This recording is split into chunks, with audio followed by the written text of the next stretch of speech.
Guys, we're testing out a new light.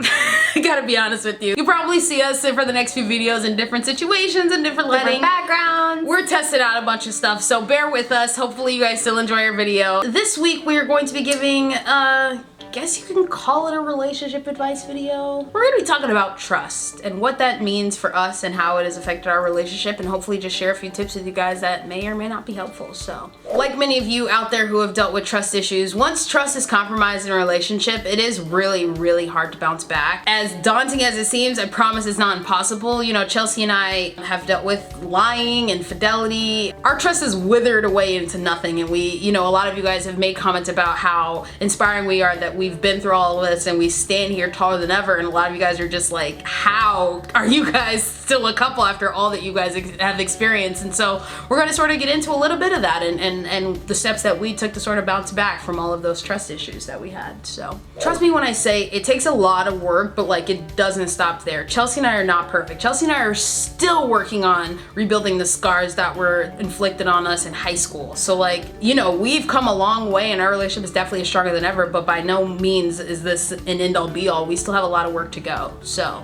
let's pretend you've been through the relationship. You guys have already been in your turmoil. So-and-so cheated, so-and-so lied, whatever. And you guys are now coming back together to try to start again from scratch. It's very important to talk about why you did the things that you did, whether you are the one who cheated or the one who lied. Explain to your partner why you did it, and if you don't know why you did it yourself, you just have to take the time to do a little bit of soul searching, and once you can come up with an honest answer, you need to explain that to your significant other. For example, I know me personally, I know a reason I cheated is because I hated the idea of someone having my all. If I was invested in multiple people, if one of those people hurt me, well, guess what? You didn't have my all anyway. So that took a lot of time for me to get to that conclusion as to why I did what I did. But years later, 26, looking back, I know that's why I did what I did. I remember when Brooke and I were getting back together, or before Brooke and I even thought about getting back together, when we decided maybe we could be friends, we had a long phone conversation. We talked for like a couple hours, and what we did was just basically aired out all of our dirty laundry. Because there were a few situations that we knew about when we like had cheated, but then there were other secrets and lies, and so we just kind of aired everything out on the table. This is everything that happened, all you knew, all you didn't know,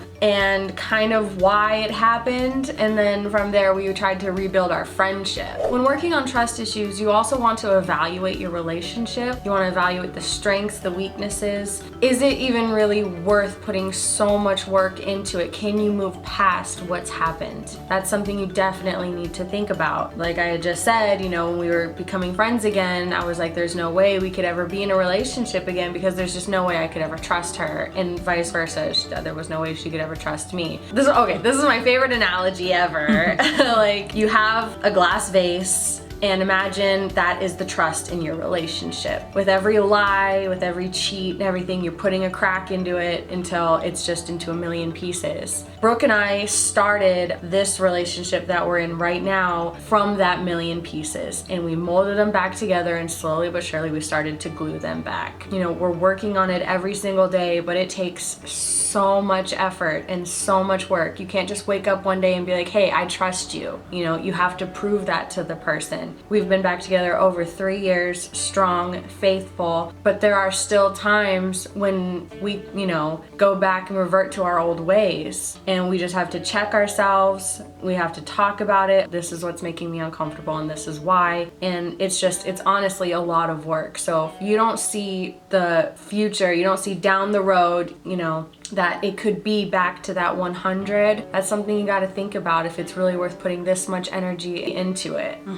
Yeah, I agree. I mean, Chelsea and I like to talk about hypothetical what if situations of the future, like, oh, what if this happened? How would you respond? Would you divorce me if this happened? And, you know, we talk about infidelity and what if it were to occur in the future. And, you know, we even talked recently, if the other person cheated in the future, at that point, I don't know if we could bounce back, just because, I mean, like Chelsea said, we're dealing already with a very sensitive vase, and it does take a lot of communication to even make that vase work. And if one piece is taken away from that already broken vase, I just don't know at that point. Crumble. Yeah. We wouldn't be able to recover from it, and we are realistic about that, and we know that know, mistakes can happen. Literally, seriously. Like other couples who may be getting married and then infidelity happens later in the relationship and there's a little bit of wiggle room to maybe stay back together. We don't got that. We used up all our wiggle room in high school and college, so Yeah. our 3 wishes are gone.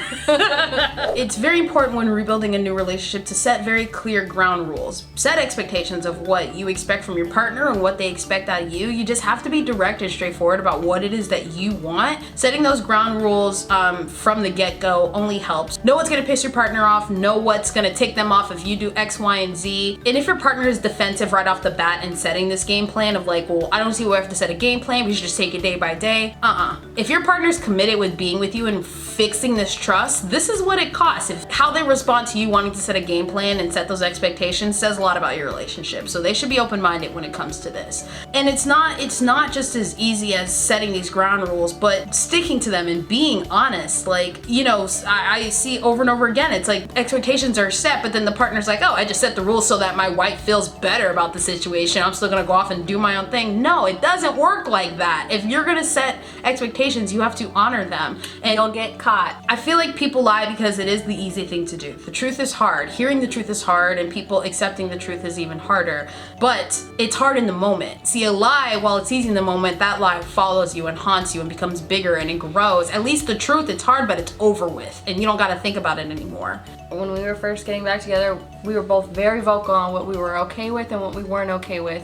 If we did something that we knew the other one wasn't gonna like, we had to be straight up and honest about it. Be like, hey, I was hanging out with so-and-so, nobody else was around, I know it makes you uncomfortable and I'm sorry. Yeah. But just getting that off of your chest alone, it'll help tremendously. And you know, game plans can change. What the ground rules that you set at the beginning of your relationship may change a couple years down the road or a few years down the road, and you just always gotta keep talking about it. Maybe your partner's a little more comfortable with certain situations now that she's, you know, developed more trust for you, and you just adjust as you go. Keep it locked down.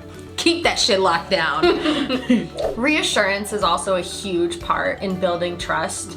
You gotta make sure to let your partner know that they're a priority in your life. Whether that's literally just coming out and being like, hey, you're on my top priorities, you know, I want this to work, I wanna be with you. Just verbally saying that, that's good reassurance. Showing them like by doing little, you know, bringing home little treats for them.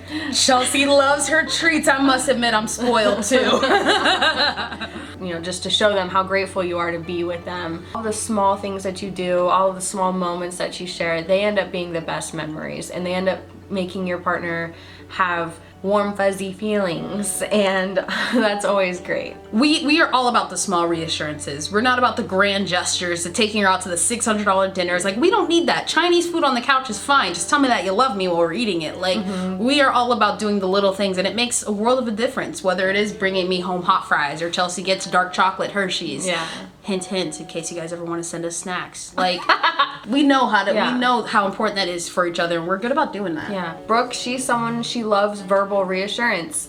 So I make sure to go out of my way, because I don't always think about that. I'm not the best communicator. Brooke has taught me about communication, and so I go out of my way to make sure to tell her every once in a while how much I appreciate her, and, you know, how much this relationship and our marriage means to me. And for me, I like, you know, just small surprises. Like, she'll bring me home my Hershey's dark chocolate, and I'll know that she was thinking about me at some point during the day for her to pick that up for me, and that's huge to me. I know this is cliche, but heavy communication is so important. I know you guys, any relationship, anything you bring up, the first thing it says is communication. But like, I can't stress how important communication is in a relationship, especially when you're rebuilding. Chelsea and I always talk about infidelity and trust and where our heads at. Like, we do regular check-ins. We just did one last weekend, and you know, just checking in to see where the person's at mentally. It becomes a lot less of a daunting thing that just haunts you in the back of your mind if you can have these tough conversations. Because at the end of the day, all it's gonna do is bring you closer.